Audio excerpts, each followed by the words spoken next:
Hello. Let me try to join Ameyaw.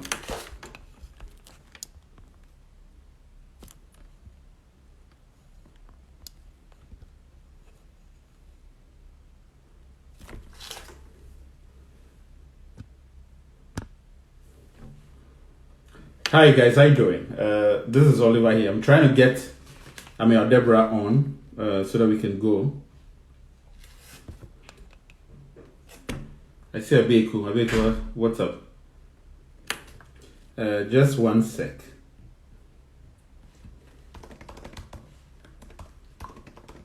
Let me ask him to join.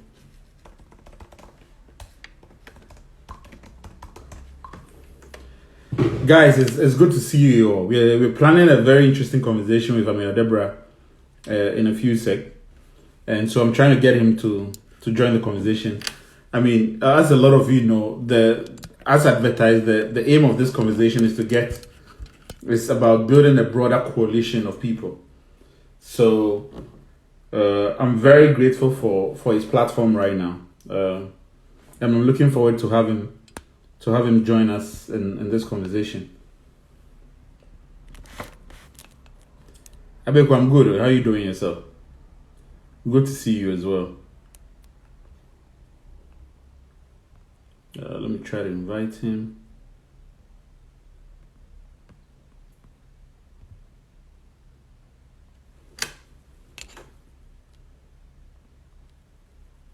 Debrah.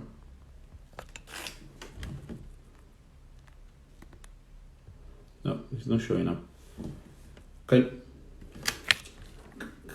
you guys hear me? I hope you guys all can hear me. Sure.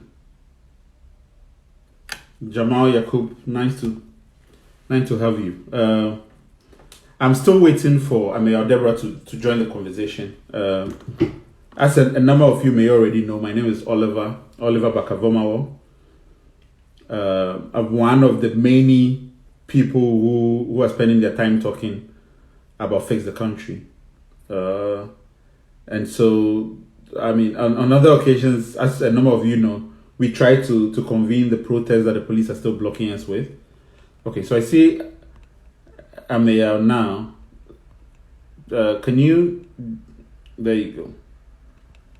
Yeah, he's with us now. So maybe I'll just hand over once he's fully onboarded, hand over the conversation to him. Really.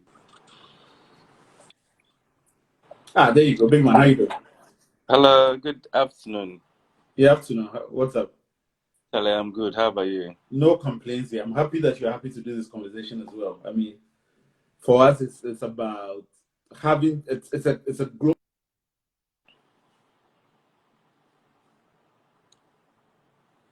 It seems the sound is To lost. engage. Okay, it's back now. Do you have me now? Yes, I have you now. Okay. Yeah. No, so I was just generally saying that. I mean, I think for us, the objective is a number of people who are willing to have the conversation, engage, push us back on some of the things we are saying, and to get a lot more interested in the conversation is perhaps the best way in which we can talk about this. So I'm really happy that you're willing to join the conversation and let us have this. My Since pleasure. even though we are on things that Ghana handle, I feel like you're more the host and you're hosting the conversation really. So I mean, I'm turning over this to you, and however you want to carry the conversation, happy to No, have it.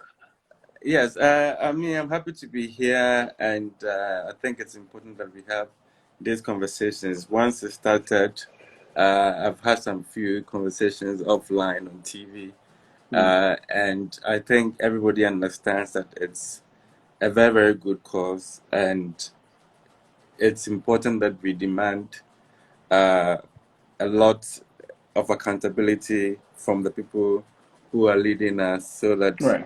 the things that we hope to see to improve our lives, we're able to sort of see them. And so for me, any kind of conversations around that, I am very, very more than happy to be a part of.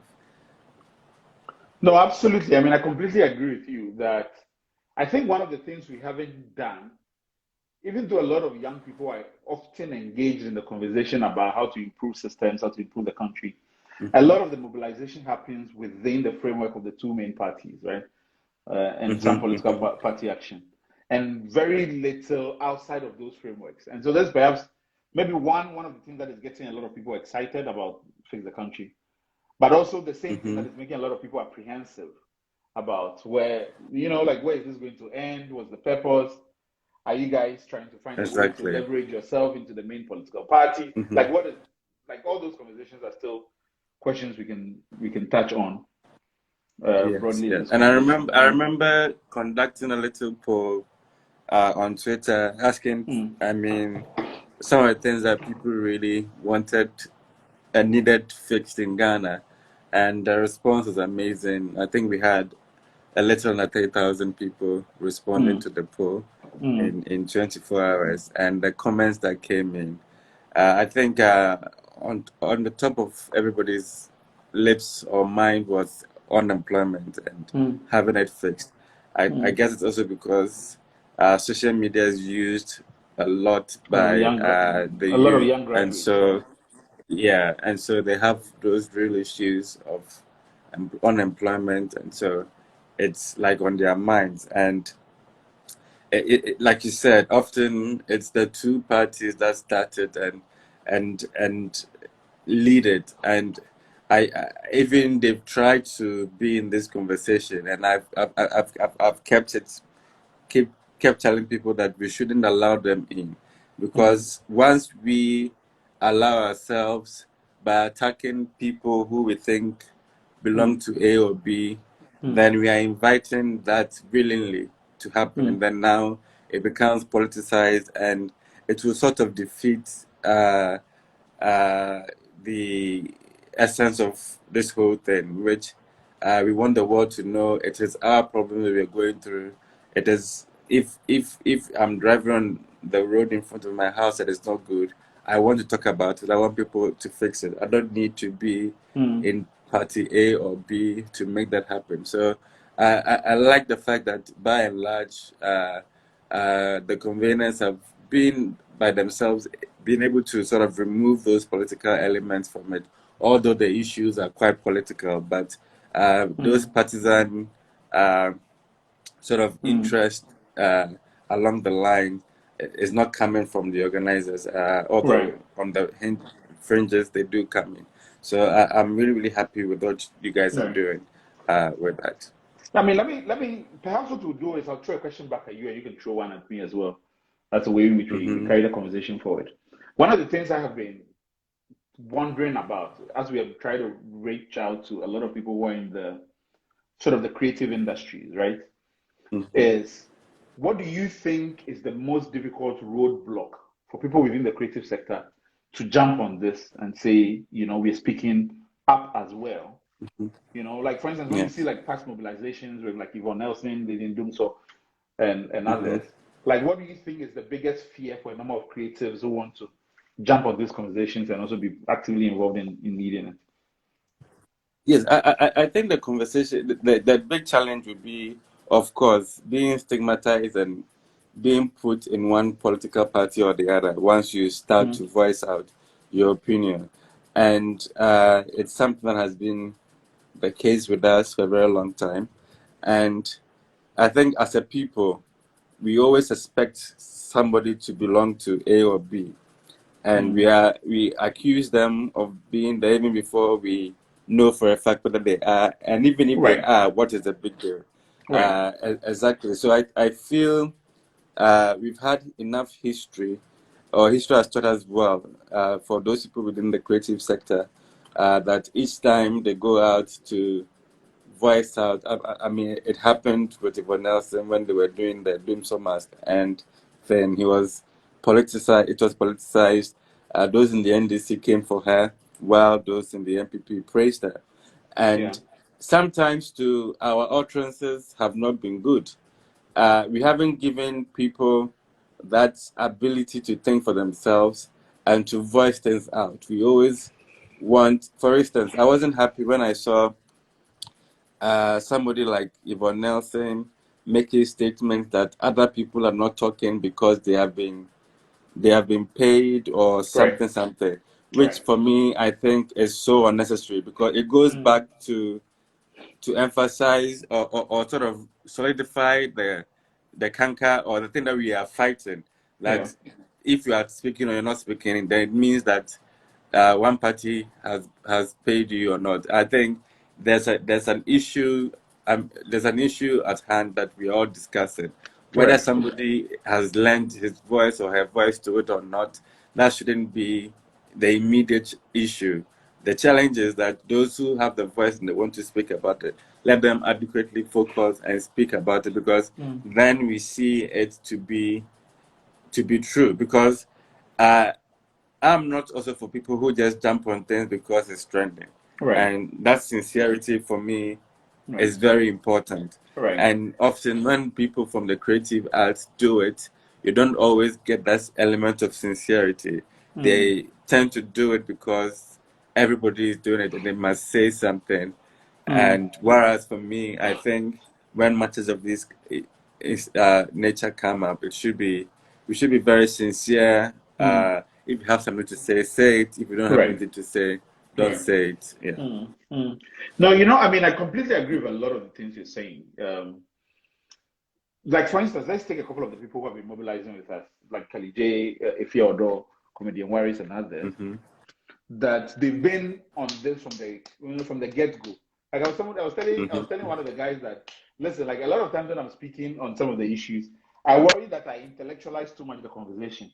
That people are tapping into the raw energy and the emotional aspect of it and all that you need to get this going. And it's to be honest, it's provided the kind of the force for a lot of people jumping on this. But also, I completely agree with the sentiment around being careful about people who are just jumping on a trend, right? And are not really committed to it as an end goal, but it's maybe building brand or hoping that they'll get followers here and there. Like, you need to manage that in a way. I mean, I've given an example where I was telling somebody a lot of the ideas around this is we need to make protests sexy. Like people Ghanaian, like for instance, I was in Brazil. Like if we have people pulling their young children, carrying babies, and going on the protest together. In our image of what protest looks like in Ghana, it has to be, the police force has, like you have to be brutalized before you come home. Like you can't go to a protest and not have a hot water bath before you come back home. Like it doesn't make sense. I mean, I made the same statement to somebody at the office when like the actual protest was barred from happening. I was like, it has already started. It's online. I mean, there's even no better way to do it than sustain it online. You are not limited by space. You're not limited by anything. Absolutely. And for something that was massing, the police not giving you the go ahead to do it shouldn't deter the movement in any way. So I like that there are modern ways of voicing out, and I like the fact that people still stayed home, took pictures of themselves holding placards, and shared it, because we live in new times, and effectively we can achieve the same things, but not doing it the old way. So I was very happy to see, because I jokingly said, now I did a start online. So I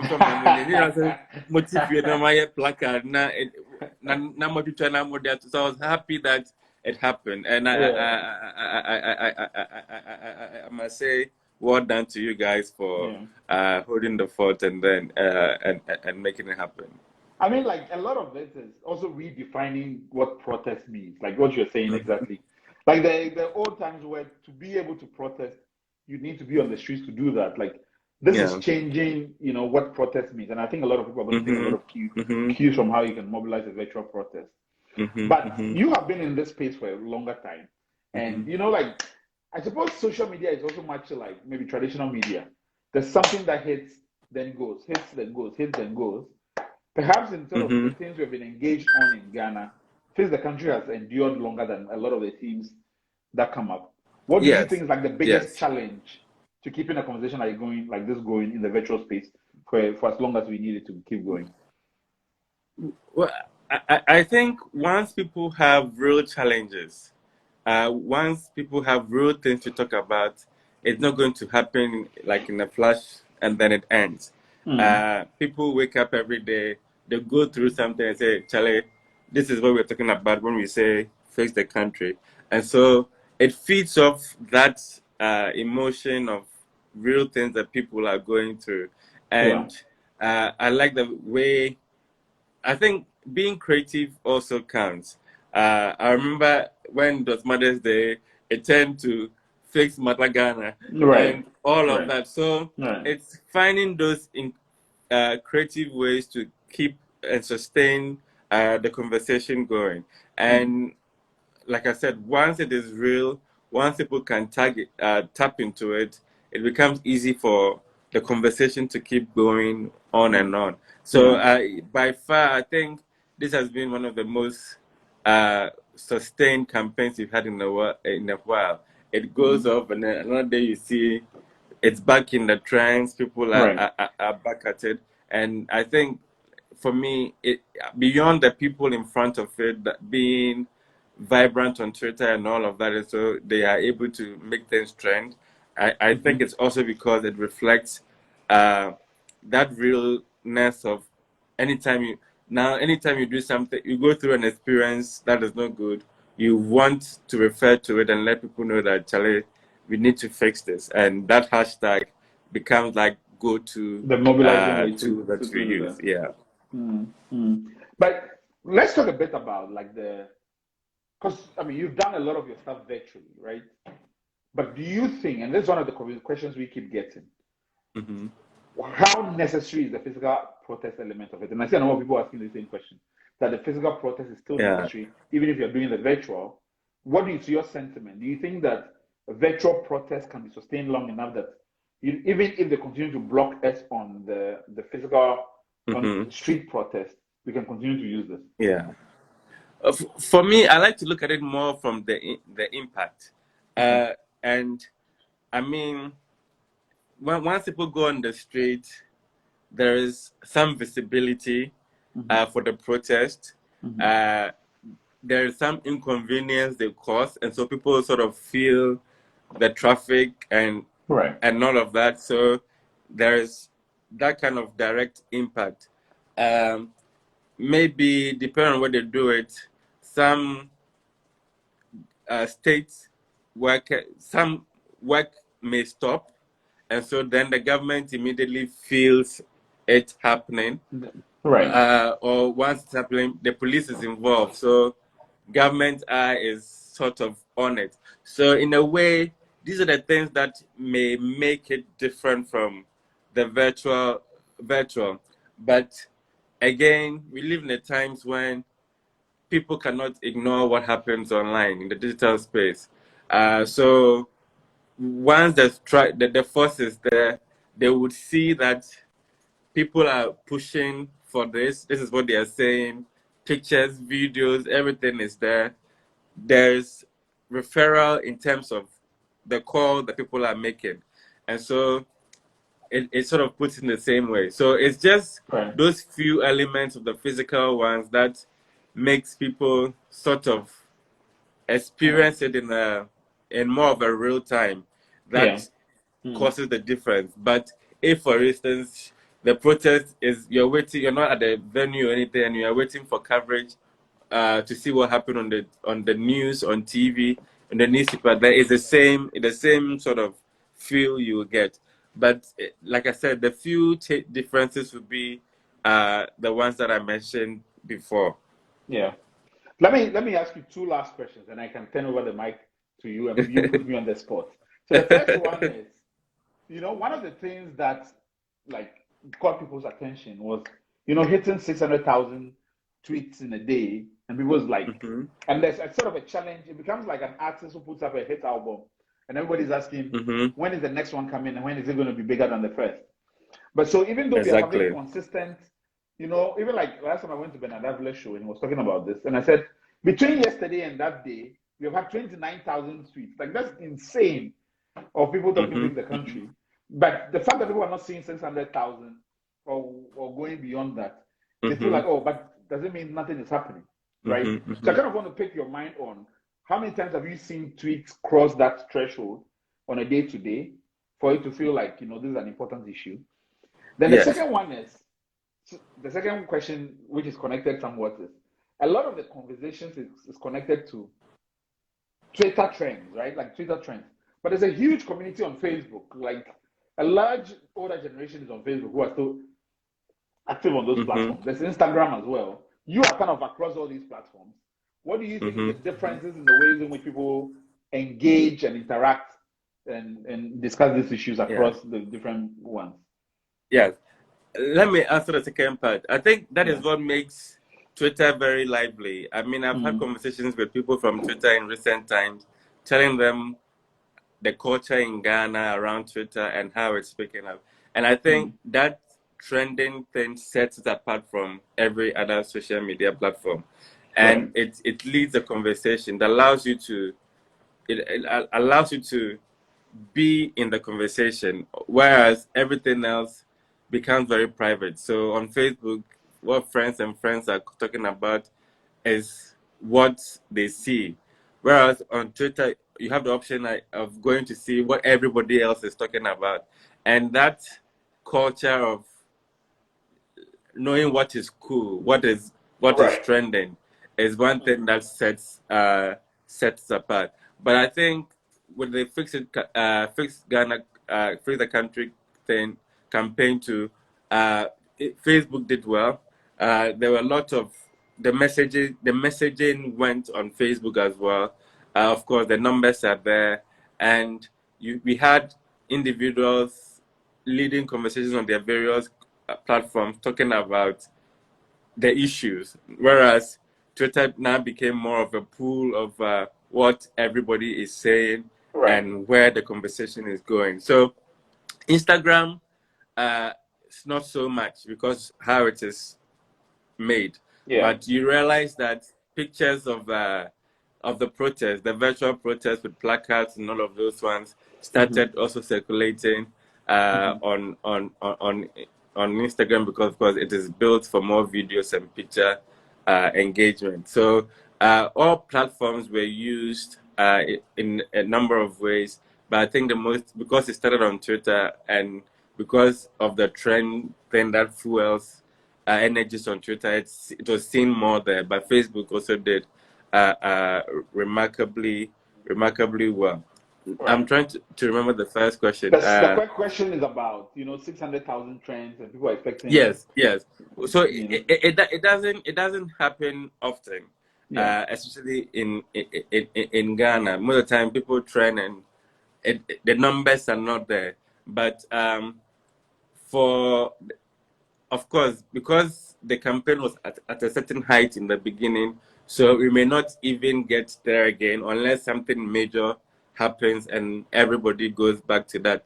And also, it adds up. It's an aggregation. So most of the things that were perhaps done 2 weeks ago, once the activation keeps going, the numbers still comes up. It affects the algorithm, and then it keeps going up. So, but again, when you look into the trends, you realize that sometimes not everything is even about the core thing we're discussing. Somebody is selling his Kelewele and is using Fix the Country just so that his brand also gets seen. Somebody has the music. And so, yes. But at the end of the day, all of that adds up to that energy that you need to see to drive a campaign like that. It's So a cool now factor let me around ask it, right? you. Sorry? I'm saying it's a cool factor around the hashtag. Yes, right? it's a cool factor. And it is young. It is for people who want to be seen, who want to be heard. And when you have a campaign where people are venting their spleen about what they're experiencing, that's what you need. You need everybody joining and sharing, and that's exactly what has been happening. Yeah. And I'm all yours now. My question, I want to find out. So, I mean, how did it start for you? Was it a conscious effort to make it happen? And what has been the highlights, perhaps surprises that you're not expecting but happened? So the first thing is how it happened for me. And a lot of times I get questions about how did it all start, like what triggered it and things like that. And I think one of the things people miss is that for various people, the time at which they became conscious or became active in it will be different. The trigger for them will be, like so many different stories. And I think that's the beauty of this whole thing. For me personally, like before all this, my social media was Facebook. Like I tried some Twitter in the back there. I'm like, what is all this nonsense? Like I don't even see stuff there, So it gave me, and I sort of left again, and I deleted, and then I recreated it. Never really used it. So the whole conversation kind of transcended the Twitter Facebook divide and came into the Facebook ecosystem. And I like Facebook because I'm a talkative, Charlie. So like this whole 160 characters business is like reminds me of when we used to use the 30. Those days when your text message is limited. So so that's when I first saw it. When I saw it in my ecosystem, I was like, it was catchy. It was like, it kind of became like a shorthand for Nanama. Thank you again. And Nanama is still using the and I go to our noses. Nanama, I will not mind you. But no, so like I've been generally writing on issues on Facebook, even during Occupy Ghana, talking about issues and how kind of definitely want to center the areas in which we hold institutions to account within citizens rather than, people. And I remember when the first appointments around the president's nominations for the ministers came out, I did a whole post about how we cannot continue to sideline women in our politics, and that there's a time for a women's march. I remember the women's march in the US, which was huge in different parts of Europe. I was like, there's a need for Ghanaian women to go on the streets. And so I did it. And then I put like a date there. So are you joining me on this date as a sort of a teaser? And so many women were hitting my inbox and asking, like, so who's organizing the protest and when? And I'm like, I'm asking you guys to organize the protest, right? So that's sort of like the same thing that came to mind. So when I saw FixTheCountry, that was my initial reaction to it. Like I just did a similar thing when I said FixTheCountry protest loading May 9th. Who is with me? That sort of thing. And then I put it up there. In the same sense of half joking, half serious, hoping that somebody will pick it up. Then I don't know, I woke up in the middle of the night one day and I was like, Charlie, like drop the notice to the police. And that's essentially what I did. And then I kind of put a picture on. Turns out to me, like all these Twitter boys, like they've also been thinking around the same direction. And somebody has seen it on Facebook. It's like, dude, we have like a whole thing going on. Like, what do you think? Do we mobilize together? And so for me, that was like the real joy, which it felt like I've been putting out these teasers around, young people protesting. And I didn't know that there was a whole community which were thinking along the same lines, right? So finding that community really energized me. And then like we kind of put that together, and then you could almost predict the police response.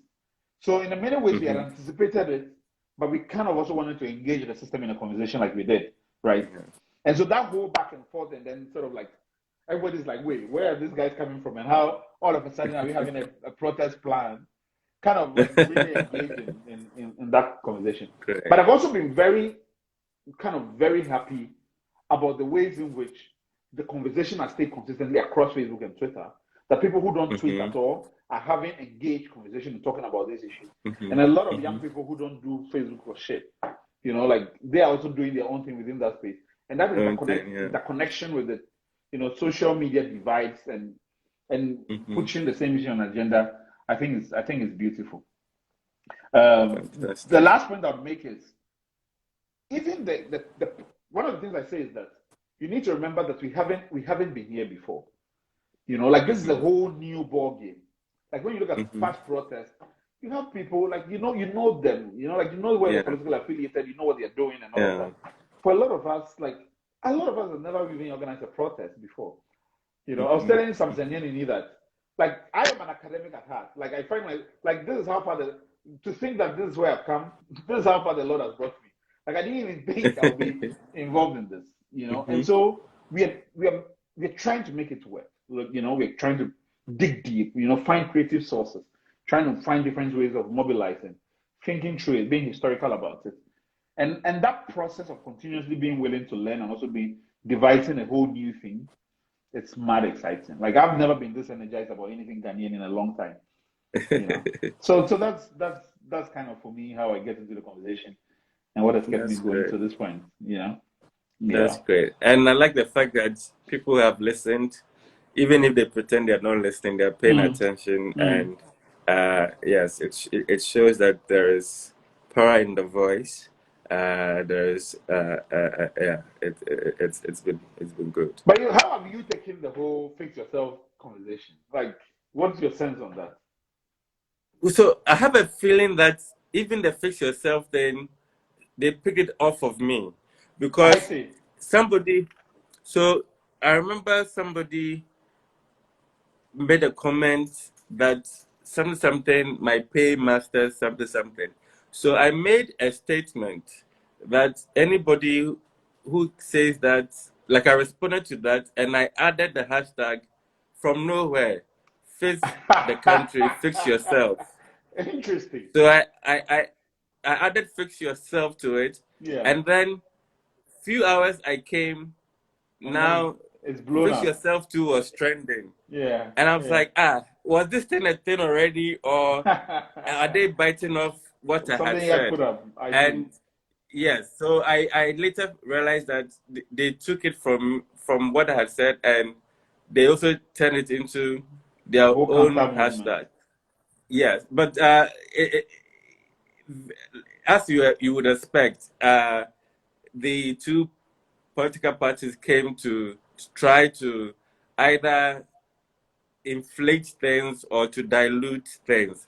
But what I like is the fact that the young people whose voices matter in this the most didn't get sidelined, because it's not a one-party issue. We are here because of things that have been happening over the years, and so it's not a one-person thing. And I appreciate those who have that understanding and they drive that. And of course, I understand that there are those who would also be on the fringes and do what they are doing. It's a very important thing, and like I said, I have stayed out of it, but I always highlight key things that I want people to pay attention out of everything that comes out along the way. Right. So that we sort of have a clear path No, this is so to interesting making to me. things work. You know, it's so interesting to me because, like, I've always said to a lot of people who ask me this question, saying that the disappointing thing about the whole fix yourself conversation was that it was offered as a counter narrative and not as part of a continuous conversation around one same project. You know, and it's crazy to me that even when you at first use it, you had used it within the same alignment of fix yourself and fix the country as one the same conversation, right? Yeah. Because a lot of the issues you're talking about are also systemic values, right? Like what people are valuing and what people think important, but also about how what value should transcend from the top down, and what messaging people should be seeing. So I think even the history is funny. Like to think that this is where it came from and then was sort of co-opted in a different way. Anyway, one question I've been dying to ask a lot of people when I meet them is, a lot of times when we're having this conversation about fix the country and all of that, people are talking about how we're being strategically vague. It means nothing. What specific are you asking for? All of that. So I always try to put the mic back to people. You have been in your creative industry for like God knows how long. What do you think are some of the systemic issues there that fit in completely with these conversations around fix the country? Exactly. I mean, most of the time when we have such forums with the industry people, and they always want government involvement, you realize that they feel that government should give them money. But that for me doesn't solve any issue. And that for me is not realistic, because if there are 50,000 people in, say, only music, if there's something to be given, how is it given? How does it last? So I always go back and say that we should rather call for those policy issues that really impact on the people now and even more in the future. Like for the music people, like having a better, a standard way of logging music that is played on radio stations, so that royalty is checked, everybody gets what is due them. Those are the structures that we need to make our industry work. We don't need handouts. We don't need money. And often, sometimes when these people speak, you get the understanding that they want government to give them some money, bring them money, which really, most developed industries around the world never work that way. It's just because it's a cultural thing. There's demand for what they are doing, and the systems work in a way of making sure that that demand is able to generate revenue for those who practice the various things they do in the sector. So it's one thing I keep telling people: we need that fixed. And I remember I did an interview on Metro TV, and on it, one of the NDC youth activists was on there, and she even accused me, because apparently we live on the same street. She even accused me, and I had seen her tweet earlier, that you live on this street, you've never said anything about it.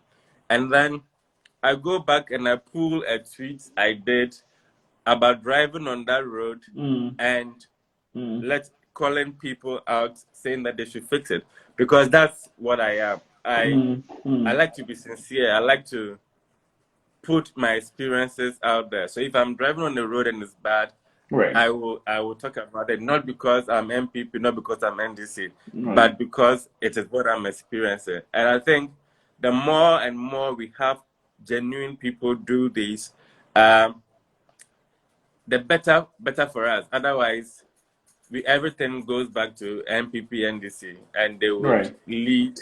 I mean, even when it comes to entertainment, the only time that I'm in the creative space, the only time that you see them get some value is when they are co-opting them into campaigning for them or something.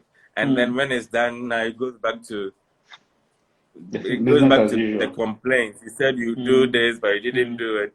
And that's why it's important for me that the handouts is not what the industry people need, but rather structures and policies that will build the foundation on which they would thrive as artists, as business people, all together.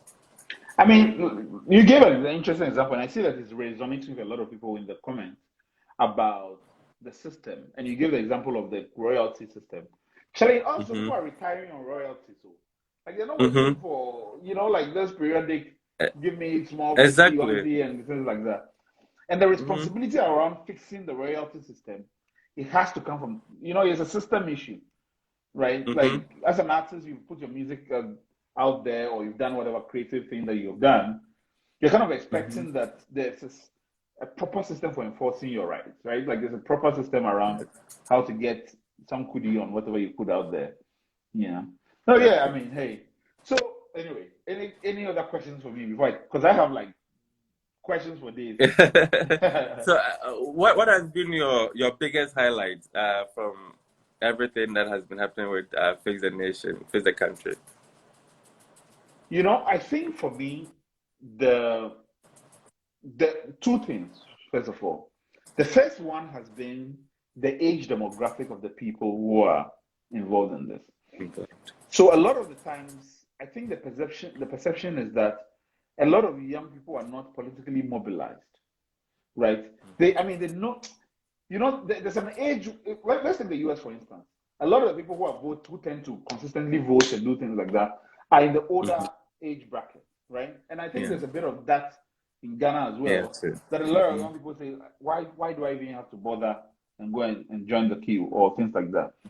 So seeing a lot of these young people, many of them who are first-time voters or have never voted, who are doing this, gives me a lot of hope, and sort of gives me a sense that we can reach a broader group of people who are also there and apathetic and don't really care, but are also looking for ways to mobilize generally. So that's, I think, for me, the first highlight about the age demographic of the people who are having this conversation. And it's important because it also shapes the kind of solutions that are put on the table and how you expand those solutions, right? Like, for instance, a lot of the conversations around we need an entire new constitution. It's not an idea that older folks have. like they may do patches to the old one here and there, right? But the whole idea of a new youth pact, like you have a constitution which doesn't even mention the word youth in it. Like how crazy is that, right? So like the kind of solutions that people are putting on the table, it comes from a different way of looking at the issues, and that for me is a big way of getting the conversation. The second one is the kind of coalitions we are building around this. So something I hadn't even invested my mind to at all was that somebody said to me, okay, Fix the Country, you guys have the feminists and you have the economic fighters lead. So who's the next person like then you're bringing on board? And it had never, like the light bulb had never clicked to me that like all these different, people who are mobilizing on different issues had joined the cause and have taken on the platform and we're talking about it in this way. So being able to connect like this, like different, activist groups that are existing in the ecosystem is like something that when it was first pointed out to me and I sat back to look at it, like, you're so involved in something that you don't even see it unless somebody is. So that I think that has kind of been very impressive to me, to be honest. Very true. I mean, even also observing from afar, these are also things that stand out for me too. Yeah. Next question for me. So your platform, you would say the main consumers are definitely the younger age demographic, right? And a lot of them, I mean, consume your content or entertainment content generally. What do you think the best way to continue to reach out to those audiences are? What is the main, the main avenues for continuing to get that to that? So for me, just like you said, I'm strong across platform, and it's been deliberate because I use each platform, each avenue separately based on what those platforms are built and what you can do. So even when I'm creating content, I try to be specific and know that this will work better here than there, but it doesn't stop me from putting it across everywhere. I think it's the youth now. A lot of them don't have time to read through things and digest it. Yeah. So even sometimes I'll do something, I share the headline on Twitter, and you realize that they don't even read to get the import of what is there. But based on the headline, they start a conversation, they share their opinion, and sometimes, or most of the time, it's off. Yeah. So when you want to reach them, it's important to get in a way that is very digestible, and a format that works. Short videos work, even long videos work, short text work, very specific things work. So, but for me, as a content person and also as a business person, I look at ultimately what will get me the numbers as well as what will get me revenue. So putting something on Twitter, for instance, will get the numbers because, of course, the platform is built that organically, since the content is there, it will grow that way. But then, as a business person, that may not come back as rewarding to me. And so I'd rather still put it on the website and share on Twitter for those who want to read more to go and read. So as and when, and depending on what we want to achieve, if, for instance, it's a campaign that somebody is leading, and so I don't even have to think about my business in the process, then it's easy for me to engage people directly on the platforms, and of course you get those engagements also. So I think you reach them on different levels. Like I said, now people, once you want to get to them, you also have to understand the cultures on the various platforms. Twitter works well when you are trolling people. So those elements of picking up on the politics of the day and making it in a fun way so that you get the eyeballs, get into the trend so that somebody will see it. These are ways to get people involved in conversations of that nature. But every now and then, a big chunk of what I do now is also receiving and publishing paid content. Okay. And those are on topics that vary. And anytime I do such a thing that I assume is not of interest immediately to my audience, and I share it and I get feedback and people are really interested in the subject, it encourages me, and I'm happy that, oh, okay, so people also want these kinds of content that enrich their life. I remember one time they submitted something about tools that people could use to work remotely. And for me, it was just a paid content. So I published it and I shared. And remarkably, people needed these tools. And somebody, one that stuck in my mind was even in Nigeria. And she downloaded one of the tools that I mentioned in the article and immediately was praising that platform, that it's amazing because she was able to do A, B, C with it. That's how I have left my platform. It's not just entertainment. There's a lot of inspiring stuff there. I share stories of people doing amazing things just to also encourage people, just to also support young people who are doing young things. I think doing amazing things. I think these are things that you need people connecting with so that they are inspired. And as youth, maybe they also are able to create their own kind of thing. Because, like I said, when I did that poll, out of the 30,000 people who responded, 60-something% were all talking about unemployment. So if you find ways to, I mean, this digital space has come. Somebody like me, that has become my earner for my bread and butter. And those opportunities are there, but a lot of people too are misguided on this same platform. They're using it for all the wrong thing. So every opportunity you get, you do it. And when people share, some years back, somebody gets back to you and say, oh, you did this last year, I did this, and it worked for me. It's always rewarding. You feel that reward within, and you're happy. Yeah. I see. There's something you just mentioned now that kind of reminds me of a point I wanted to pick your brains on, which is about monetizing. And even though we are in different fields in terms of this, you have to monetize the movement, right? Like you have to, whether it's the court cases we're dealing with trying to get the protest to work and all of that. And in several places, people like you, for instance, the guy who does the Humans of New York, for instance, has like a Patreon account set up, like people who are supporting and all of that. And we, in our case, we have the GoFundMe that is running. People can find it, which is FixTheCountry GoFundMe, as a way in which we're trying to raise money. We're trying to also put together the mobile money thing, which we haven't deployed that first because we kind of want to get a way in which when people try to send money to it, they won't find my name. They would find FixTheCountry, and it gives a sense of legitimacy around it as well. So which is important. Now, trying to get a lot of young people to push some money into this, right? Because we don't want to depend on any institutional funders. We kind of want a lot of the people who are saying this to do this.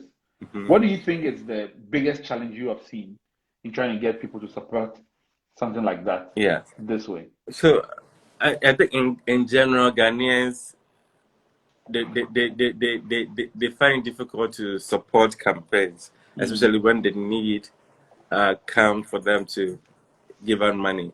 So people in the diaspora do a lot better. And even usually it's the life challenging ones that sort of emotionally appeal to a lot of people, and then they donate more. But for campaigns such as Fix the Nation, it's always even more difficult. You probably get more support coming in from people outside. Yes. They value it a lot more. I think also it's because over the years the culture has been there, but over here it's now starting. even finding convenient, easy payment options Yeah. has always been a challenge in the past. But thankfully now we have mobile money and we are getting there. So I think a lot of things I keep telling people is a matter of culture. Once we have that culture set up, the culture of giving and the culture having things to easily do it, and over the years consistently we know that if you want to send something to somebody, just send Momo. It becomes part of us, and then it doesn't become difficult anymore To going do that. forward. So, yeah, so I mean, looking at where we are now, and even 5 to 10 years back, there's been a major difference. Yeah. So for me, I'm always positive, and I know that it will pick up. It will pick up once people have options, once people know they can do this, and once they see results out of it, they did this, it was able to do A, B, C, then the cycle continues, and then we grow through it. I mean, something like, for instance, when you take like the whole Bernie Sanders campaign in the US, right? Like you have an old person who is speaking only young people language and speaking to a young direct people, and for which reason you see a lot of young people putting money into their pocket. They don't have much, $12, this and that. Like those little contributions are driving the movement, and I kind of hope, and that's our hope as well, that a lot of people, see that we can only continue to push against the system if there's a lot more support to this. But support is not only financial for us, really. Yeah. Support also can take different varied forms. And I kind of hoping that people will get on our website, which is ghfixthecountry.com, and like join the movement. There's so many things you can do, whether it's in terms of protest. Now we're asking for content creators for our website, social media managers. Like we need admin people to help with the logistics. Like so many other aspects of what we are doing will require relying on so many other people. Yeah.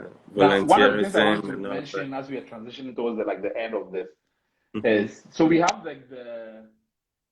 we have 2 court cases coming up. So one is on June 4th. And so the June 4th one is Fridays at the High Court, Criminal Division 1, where the police have again dragged us to court trying to stop a May 9th protest. It's so funny. But we are saying to people that, listen, the court sessions is open. We are going to try to walk from the TUC building to the High Court. We're going to be in FixTheCountry Atta. We're going to hold a number of placards as we go to the court. Anybody who feels like the court is open, anybody who feels like joining us, come on, join us from TUC and let's walk there, right? And then we have the Supreme Court one on June 8th. So many people have never experienced a courtroom before. I've never seen how these work. Kind of hoping that a number of them will be interested in joining us again as we go to that. Now, I want to use that to ask you as well. I suppose your activism and the kind of things you do, and I call it activism because you do shine a light on so many social issues that happen. You have never really engaged with the court system, right? And what do you think, like your sense of your perception of what the court processes and courts are for you in a general way? Yeah. So I think for me, just like you said, I think I've been to the court before, but it's like we say in Chi, and I think it's also even sometimes, even as press people, they don't allow you to every sort of court case. Yeah. So I think even understanding which cases are open and you can go in and which ones are not, it's also important. I think there isn't that education. People just see the court and all those issues as something that is very complicated. But I think in general, there is some sort of education that must be had in terms of which cases you can just walk in and listen to and which ones you cannot. I mean, even in Parliament, I believe some things are held in camera, and so you cannot, it cannot come out. So having an understanding of all these processes will give us a better way of relating with the system, so that it doesn't seem like it's so separate from us and we cannot have access to this. So I really like the fact that you are calling people to join around the TUC and you march towards that side. there's always something you can do within the law Absolutely. to do and seek something. And so it's important, even if you can gather up to a point and not go in. Once it's communicated and people are educated on what is expected of them, they will be able to do that and not cause any sort of challenges or issues after. So yes, when it comes to the courts, that's what I would say to it. No, for her, hey, it's all about demystifying the country, like making people feel nothing is so far away from them that they can see how the cookie crumbles, you know.